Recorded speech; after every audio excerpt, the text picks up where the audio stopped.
កញ្ញាសុកពិសីប្រកាសបើកបេះដូងនៅឆ្នាំក្រោយកម្ពុជាតារាចម្រៀងសំនៀងផ្អែមកញ្ញាសុកពិសីបច្ចុប្បន្នត្រូវបានគេចាត់ទុកថានាងជាតារាស្រីដែលរក្សាបានការគ្រប់គ្រងនិងមានប្រជាប្រិយភាពមិនចេះថមថយមិនតែប៉ុណ្ណោះពិសីត្បិតតែនាងមានវ័យកាន់តែជ្រេបន្តិចមែនប៉ុន្តែគេនៅតែគិតថាពិសីជារាជិនីសម្រស់ដែលស្រស់ស្អាតខ្លាំងផងដែរដោយឡែកពាក់ព័ន្ធនឹងរឿងរ៉ាវជីវិតស្នេហារបស់តារាចម្រៀងសុកពិសីឯណោះវិញកន្លងមកគឺមានទស្សនិកជននិងអ្នកគាំទ្រមួយចំនួនធំតែងតែចង់ដឹងគ្រប់គ្នាថាតើពេលណាទើបនាងសម្រេចចិត្តដឹកដៃបុរសក្នុងក្តីស្រមៃចូលរោងការដោយតារាប្រុសស្រីឯទៀតព្រោះថាពិសីក៏មានវ័យកាន់តែច្រើនប៉ុន្តែកន្លងមកនាងតែងតែឆ្លើយបដិសេធចំពោះរឿងស្នេហាជាបន្តបន្ទាប់ជាការស្រាយមន្ទិលនិងចងល់របស់អ្នកគាំទ្រគេនៅចាំបានថាកាលពីថ្មីកន្លងទៅតារាចម្រៀងមុខស្រទន់កញ្ញាសុកពិសីបានថ្លែងប្រាប់ដោយខ្លីៗថា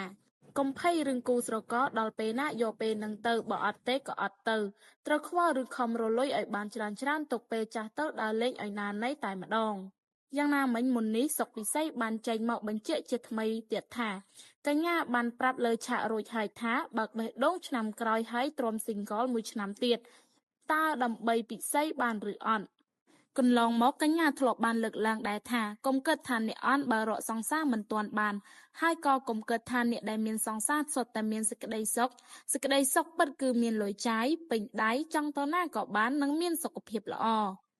សូមបញ្ជាក់ថារឿងដែលគេកត់សម្គាល់គឺកញ្ញាសុកពិសីអំឡុងពេលនេះកាន់តែត្រូវប៉ាន់ផងដែរនៅក្នុងអាជីពព្រោះខណៈអ្នកគាំទ្រមើលឃើញថាជាជោគជ័យដ៏ធំរបស់តារាស្រី